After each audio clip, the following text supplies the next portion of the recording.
அனைவருக்கும் வணக்கம். இன்று ஒரு சிறுகதையை பேசலாமா? ரொம்ப நாளாச்சு காணொளி பதிவு செய்து. இன்னைக்கு பேசலாம் அப்படின்றதுக்கு உந்துதலா இருந்தது. இந்த மாரி விஷயங்கள கண்டிப்பா நாம பேசணும். பொது வழியில இது பகிரப்படணும் அப்படின்றனால தான் இந்த சிறுகதை எடுக்கிறேன். யார் சிறந்தவர்கள்? அப்படின்னு மணிமேகலை ராஜாராம் எழுதிய சிறுகதை. நம்மளுடைய கேலக்ஸி விண்மீன் மின்னிதழ்ல கடந்த ஜூலை மாத வெளியீடா வந்த இதழில் இந்த சிறுகதையை நான் வாசித்தேன். யார் சிறந்தவர்கள் அப்படின்றப்போ இது எதை பற்றி இருக்கும் அப்படின்ற எதிர்பார்ப்போடு ஒரு இந்த கேள்வி ஒரு ஆன்மீகமாகவோ மனிதர்களின் குணங்களை வைத்தா அப்படின்னு நான் வாசிக்க தொடங்கும்போது உண்மையிலேயே ரொம்ப அதிர்ச்சி தரும் தகவலோடு இந்த சிறுகதை இருந்தது. ஏன்னா இந்த கதை பேசுகிற அந்த களம் பள்ளிக்கூட மாணவர்கள். ஒரு பள்ளிக்கூடத்தில் மாணவர்கள் எப்படி நடத்தப்படுறாங்க இன்றைய காலகட்டத்தில் அப்படின்றத இந்த சிறுகதையாக வாசிக்கும்போது ஒரு 2-3 பத்திகள் படித்த பிறகு ஒரு சிந்தனை வந்துச்சு, இப்படிலாம் இருக்குமா அப்படின்னு. அப்போ பொதுவாகவே ஒரு படைப்பு என்பது எப்படின்னா, சமூகத்தில் நடக்கிற விஷயத்தை தான் ஒரு படைப்பாளி தன்னுடைய எழுத்தின் வழியாக தன்னுடைய கற்பனையின் வழியாக கலந்து ஒரு படைப்பை உருவாக்குறோம். அப்போ இது எல்லாமே இங்கே நாம் காணும் படைப்பாக இருக்கிற எல்லாமே நம்ம சமூகத்தில் நடக்கிற விஷயங்கள் தானே. வெகு அரிதாக இல்லாத ஒன்றை கற்பனை செய்து எழுதலாம். அது சில புராணங்களாகவும் இருக்கலாம், இல்லை அறிவியல் பூர்வமாக சில விஷய கதைகளாக, அறிவியல் புனைவு கதைகளாக இல்லாத ஒன்றை இப்படி இருந்தால் நல்லா இருக்கும்ன்றத வெகு அரிதாக சில கதைகள் வரலாமே ஒழிய, பெரும்பாலும் இந்த சமூகத்தின் பிரதிபலிப்பு தான் படைப்பு. அதை எழுத்தாளன் எந்த அளவுக்கு தன்னுடைய எழுத்தின் வழியாக காட்சிப்படுத்துகிறான் என்பதில் அது சிறந்து விளங்குகிறது. அப்படி அடிப்படையில் பார்க்கும்போது எனக்கு இது அப்போ இப்படி நடக்குதோ நம்ம ஊரில் அப்படின்ற மாதிரி இருந்துச்சு. இந்த கதை தொடங்கும்போது ஒரு கதை சொல்லியாக ஒரு அம்மா ஆட்டோவில் ஏற்றி விடுறதுக்காக பிள்ளைகளை கூப்பிட்டு வந்து நிற்கிறாங்க. அந்த பக்கத்தில் நிற்கிறவங்களோட உரையாடல் தொடங்குவதாக கதை போகுது. கதையின் முக்கியமான விஷயத்தை மட்டும் பேசுவோம். ஒரு வகுப்பில் தன் மகள் படிக்கிறா. அந்த வகுப்பில் தன் மகள் நல்லா படித்தாலும் கூட ஆசிரியர்களிடம் போதுமான கண்காணிப்போ கவனிப்போ இல்லை அப்படின்னு சொல்லலாம். ஏன்னா 44 மாணவர்கள் படிக்கிற இடத்துல 12 மாணவர்களை மட்டும் அவங்க பிரித்து மதிப்பெண் அடிப்படையில் முதலிடம் எல்லாத்துலேயும் வர்றவங்களை பிரித்து அவங்களுக்கு தனியாக சிறப்பு பயிற்சி கொடுக்குறதா இந்த கட்டுரை சிறுகதையில் படித்தேன். படிக்கும்போது இப்படி நடக்குதா பெரும்னா. ஏன்னா நான் பள்ளிக்கூடம் முடித்து கல்லூரி முடித்து வரும் காலம் மட்டும் இப்படி ஒரு நிகழ்வை என்னுடைய பள்ளிகளில் நான் சந்தித்ததே இல்லை.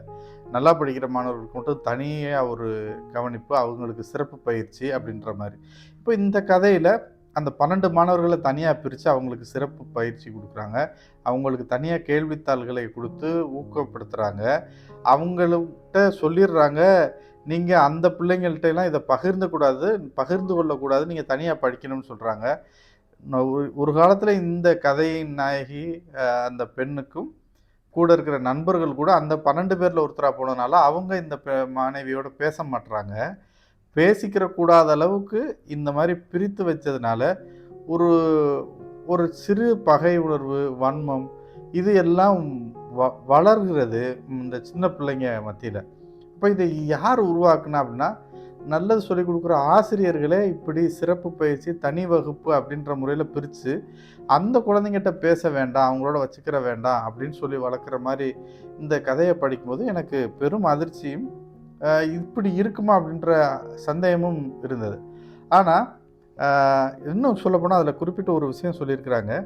இறுதித் தேர்வு முடிந்த பிறகு ஃபோட்டோ எடுப்பாங்க இல்லையா, குரூப் ஃபோட்டோ.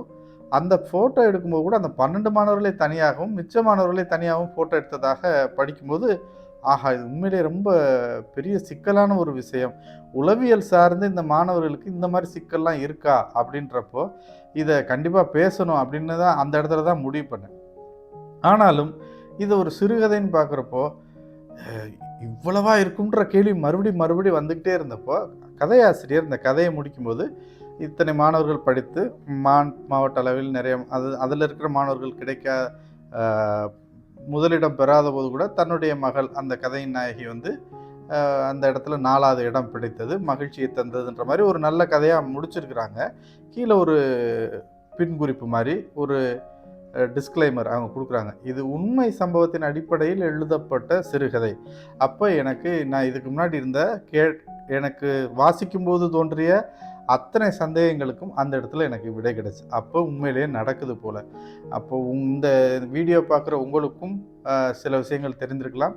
நம்ம ஊரில் படிக்க வைக்கிறவங்களுக்கு இந்த மாதிரி உங்கள் பிள்ளைங்களோட பள்ளிகள்லையும் தனி வகுப்புகள் என்ற பெயரில் பிரித்து வைக்கப்படுகிறார்களா, மாணவர்களுக்கு இடையே பிரிவினை உண்டாகிறதா அப்படின்றதெல்லாம் ஒவ்வொருத்தரும் நீங்களே இப்போ உங்கள் பிள்ளைங்கிட்ட கேட்டு பார்க்கலாம். ஒருவேளை உங்களுக்கு முன்னாடியே தெரிஞ்சிருக்கலாம். எனக்கு இப்போ தான் தெரியுது அப்படின்றத கூட தாமதமாக தெரிகிறதா கூட இருக்கலாம் இந்த சிறுகதையை படித்த பிறகு. இது போன்ற சிறுகதைகள் உண்மை சம்பவத்தின் அடிப்படையில் சமூகத்தில் நம்ம எதிர்பாராத இடத்துல இந்த மாதிரி விஷயங்கள்லாம் நடக்குது அப்படின்ற சுட்டி காட்டுகிற சிறுகதைகள் தொடர்ந்து வர வேண்டும். அப்படி வரும்போது அதை மக்களிடம் கொண்டு சேர்க்க கேலக்சியும் தயாராக இருக்கிறது. சிறப்பாக கதை எழுதிய ஒரு ஒரு சிக்கலை, ஒரு ஆபத்தை, ஒரு பிரச்சனையை, மாணவர்களுக்கிடையே உண்டாகி இருக்கக்கூடிய இந்த பிரிவினையை வெளிப்படுத்தி எழுதிய ஆசிரியருக்கு வாழ்த்துக்களையும் தெரிவிச்சுக்கிறேன்.